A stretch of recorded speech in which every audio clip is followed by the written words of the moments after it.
Do not put your money into a high yield savings account until you know these 3 critical things. Lessons that helped me save my first $100,000 and build a real estate portfolio worth over $1.5 million in just under 2 years. I'm Rosie. You just gotta do it scared. Okay, before you dive into a high yield savings account, let me share 3 critical things that I've learned from leveraging these accounts to build my real estate portfolio. These lessons could save you a costly mistake. You've heard a lot about high yield savings accounts and them offering really good interest rates.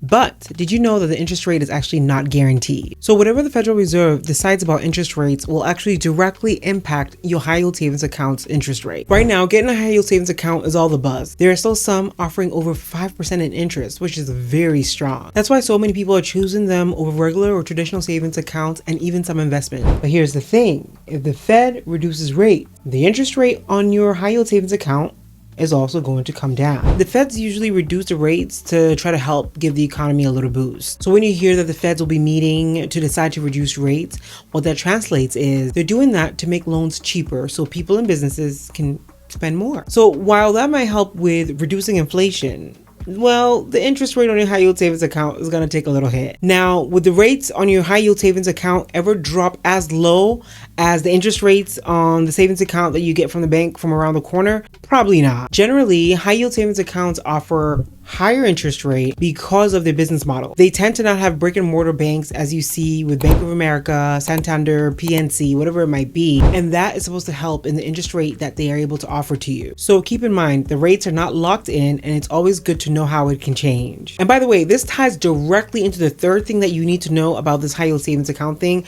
So stay tuned. It could seriously impact how you manage your saving. Now let's talk about the 2nd thing you gotta know about before you get into a high yield savings account. Not all high yield savings accounts are created equal. Hear me out. Since the pandemic, since everybody was on shutdown, lockdown, our brains was going cuckoo. Anyways, since the pandemic, with interest rates rising, a lot of companies have come into this space. So many of these companies are only just a few years old. I call them companies and not banks because some of these companies might not technically qualify to be a bank. Instead, they might be what you call fintech, which is a financial technology company. So these fintechs can still legally offer high yield savings account, but they might not have the same track record or experience in managing money that traditional banks will have. So for example, companies like T-Mobile Money, and that's by T-Mobile, and Wealthfront started offering high yield savings account, even though they're not traditional banks. But with the market crash that happened in 07, 08, companies that have been established for decades came crumbling down. Age in an industry is an important factor, but I don't think it's the only factor. You just gotta be wise with your dollars. Now, if you get some ad from some doodly-doo side company that's offering some crazy high interest rates, I mean, come on. You're just trying to, lose your money, okay? You gotta be wise. This actually happens a lot with ETFs. So you gotta do your homework. With a high yield savings account,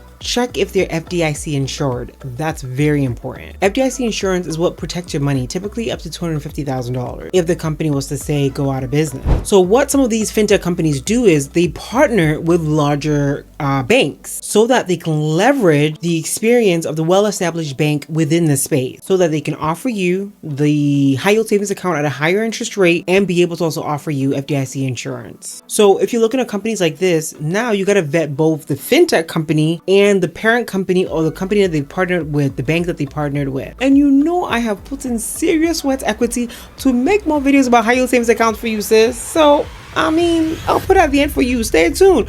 But what are you waiting for? You gotta click and come in, subscribe, and come into the family. What are you standing outside the door waiting for? Peeking in like this, peeking in when we are here, putting in data and stressing to bring you information. You don't know what is going on. We are making money, you are sleeping. You don't know what is going on, eh? Please subscribe.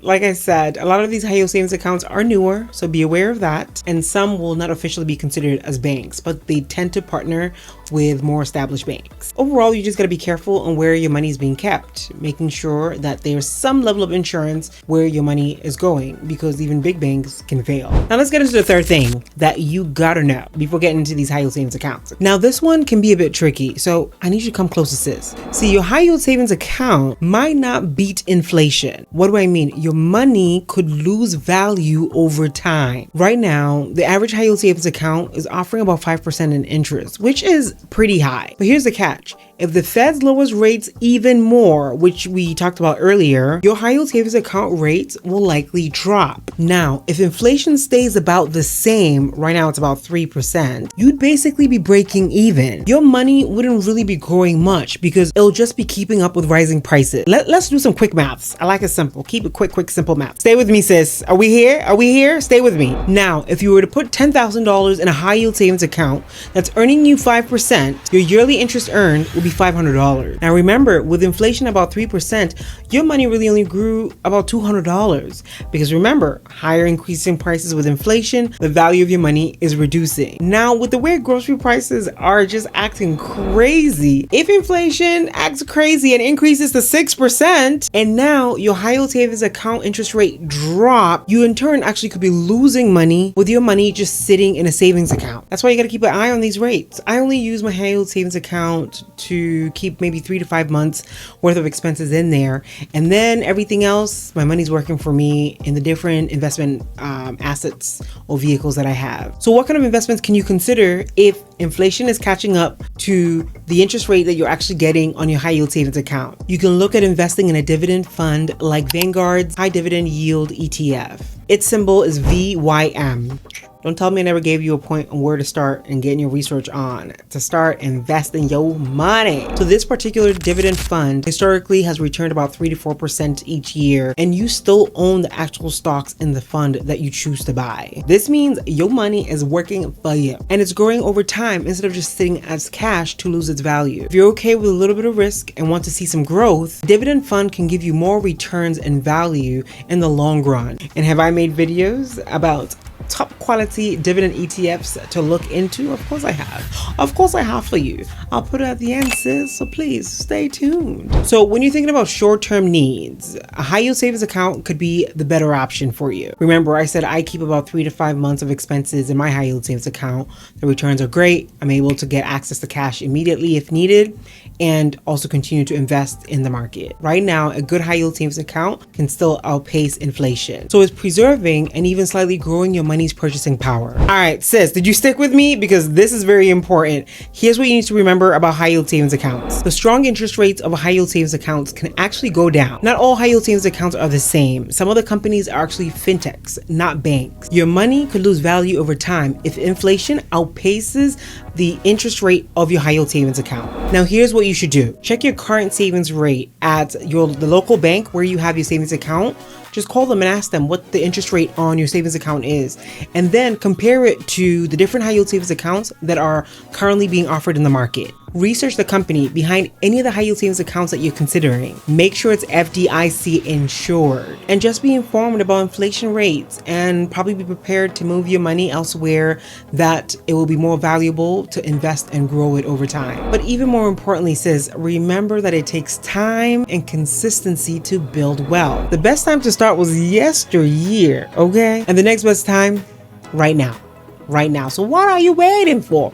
Right now. Oh, and around here, we do it scared. Here are the videos that I said you might enjoy. Check it out. Check it out. Check it out.